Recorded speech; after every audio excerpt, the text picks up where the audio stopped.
What's going on, everybody? Welcome back. Today we're going to show you how to cast a spinning reel.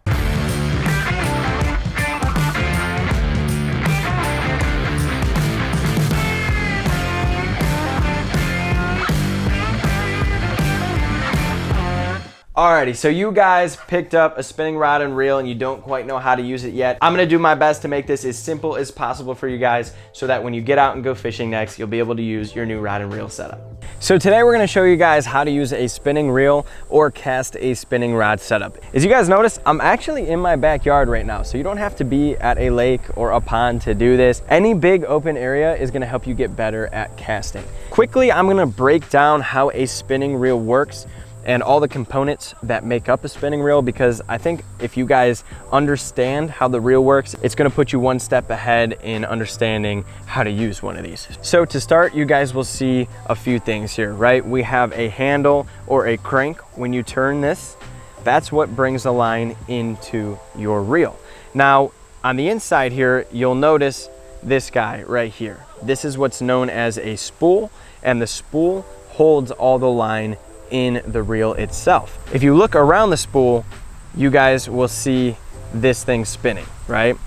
This piece that spins is known as the spindle and the bail. The bail is this silver bar right here.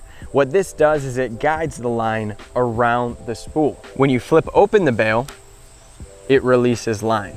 When you close the bail, it holds line so that when you reel, again, it guides it around the spool. Now what that spindle is gonna do is, if you look closely when you reel, it actually raises the spool up in the air and lowers it.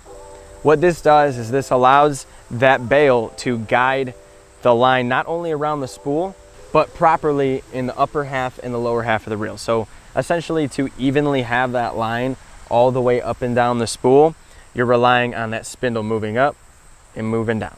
Those are the components that essentially make up a spinning reel. I hope it wasn't too confusing. It'll make a lot more sense as we get into this, but let's show you guys exactly how to cast one of these. And to make it even easier for you, I'm gonna put a camera on my chest so that you're in my direct point of view. I think it'll be a lot easier for you guys to understand if you're watching me do it. So let's switch over to the GoPro and show you guys how to cast this thing.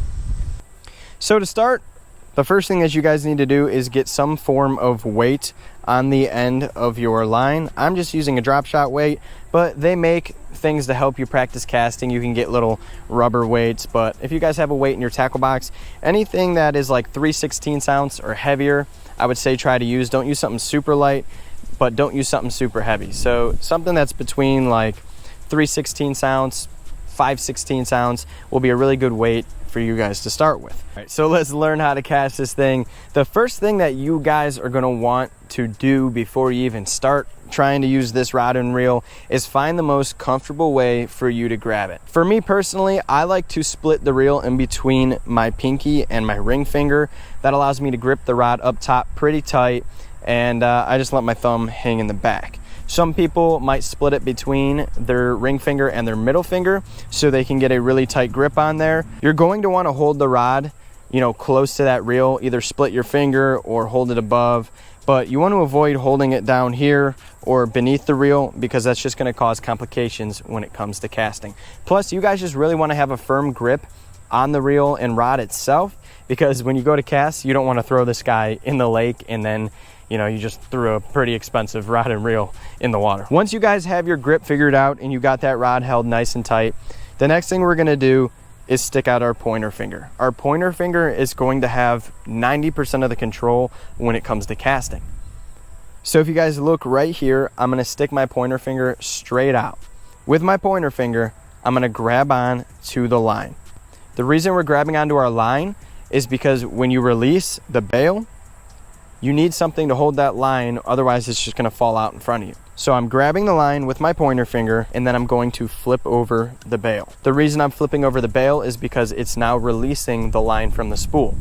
This is important because when you go to cast, if that bail is not flipped over, you're just gonna throw that lure right into the ground and no line is going to release.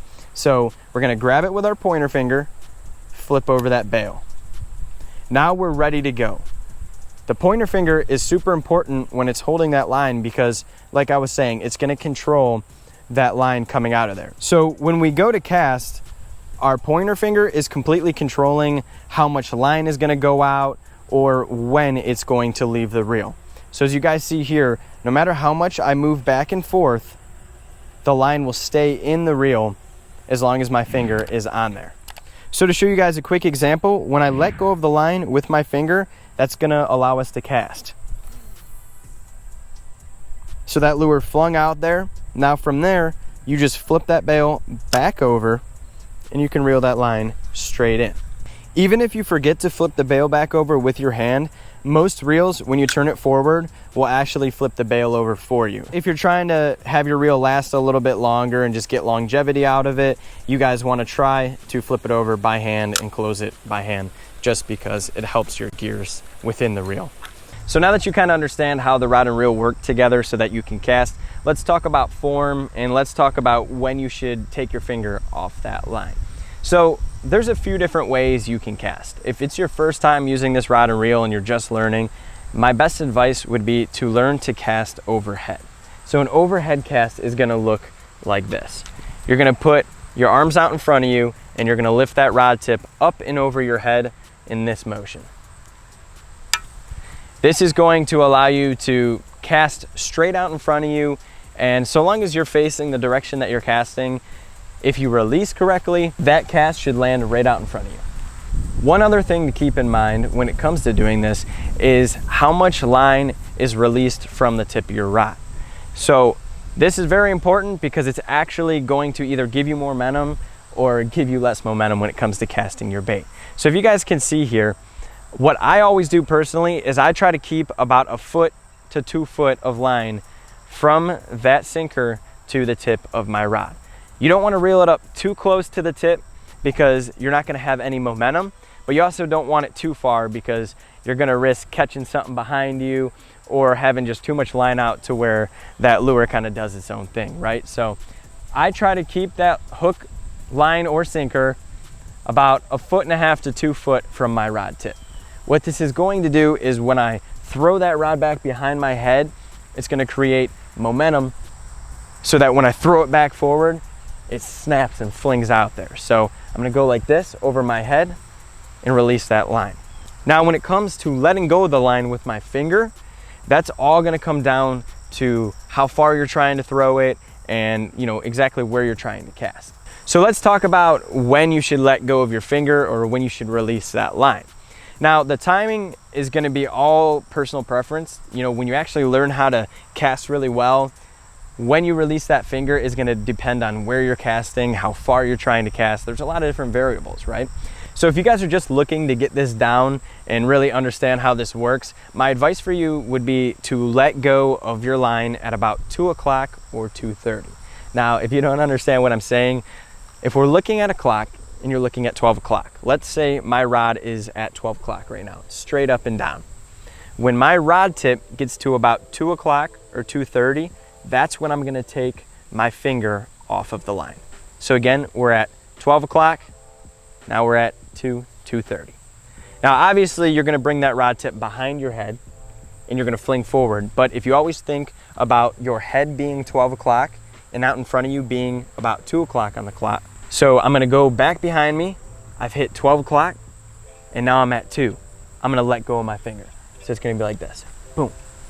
If you do that with casting straight out in front of you, that line should release pretty well every single time, and you should get some distance out of it. Now when you're casting that way, how far that lure is going to go or that sinker is going to go, that's all going to be dependent on how much power you put in the rod. So you're going to have your finger on there, and if you chuck it, that's going to go far. That lure is going to go far, but you have to release it at the right time. Now you guys will feel that pressure load up on your finger with that string, but again, it's all going to come down to timing for distance. But if you're looking to put some power behind it, you can actually put a lot of power into your backhand and the bottom of the rod to work like a pendulum. So if you guys see right here, if I'm throwing forward, I'm actually using my wrist on the bottom of the rod to put additional power into my cast, versus if I'm just casting one hand where my wrist is throwing in the top of the rod. So the more power that you put down here when you're throwing, the more distance you're going to get out of your cast. So to give you guys an example, if I'm just trying to cast lightly or get out in front of me, I could use one hand, throw it like this. Or what I can do is I can hold on with two hands just so I don't throw that rod in the water. So again, finger on the line, flipping the bail, holding on down here, and just casting out in front of me, letting go at about 230. Now, if you guys really want to chuck this out there and you really want to get a good cast, you can load your power into your bottom hand, grab on tight, hold that string tight with your finger, flip that bail, put some speed back behind your head, and when you're coming forward, put all that pressure into that bottom hand. So to show you guys, for example, boom, flinging it out there. I don't know if you guys could hear the lines. That is how you're gonna get more distance out of your rod. So again, it's gonna be personal preference depending on the scenario. Here's a few other ways you guys can cast once you get better at doing the overhead motion. You could throw to the side. So if you're trying to get underneath a tree or a bush or something like that, when it comes to fishing, you know, that's gonna come with accuracy, obviously. You can throw out in front of you, forward like this. But if you guys notice, almost every single time I'm releasing that line with my finger at about 2 o'clock. It'll become like second nature to you. Once you get it down pat, you guys will be pros, but it's not that hard. You just gotta get out and practice. Practice makes perfect. That comes with anything. Just always remember to grab that line with your finger, flip that bail, and release at 2 o'clock. You guys will be casting pros in no time. Just get out there and practice. When I was younger, I would go out in my parents' backyard every single night and just cast and cast and cast. I would even put buckets in the yard and try to aim to try and hit the bucket or get the sinker in the bucket. There's so many different ways out there. You guys can get creative and just get better at using one of these guys right here. So there you guys have it. It's honestly not too hard. It just takes a lot of practice. Just like they say, practice makes perfect. So at first, if you guys aren't super accurate or you can't cast super far, don't get discouraged. I promise you, just spend some time working on it. You will get better. And what's important is that you're out there fishing. So if you have any questions about today's tutorial, leave a comment down below. We'll try to get that answered for you. And hey, if you guys are new here, do me a favor, smash the subscribe button. We have tons of tutorials here on this channel coming along. So if you guys are just looking to, you know, get better at fishing or learn more about fishing, I promise you that subscribe button is really gonna help you out. So thank you guys so much for watching. I'll see you guys next time.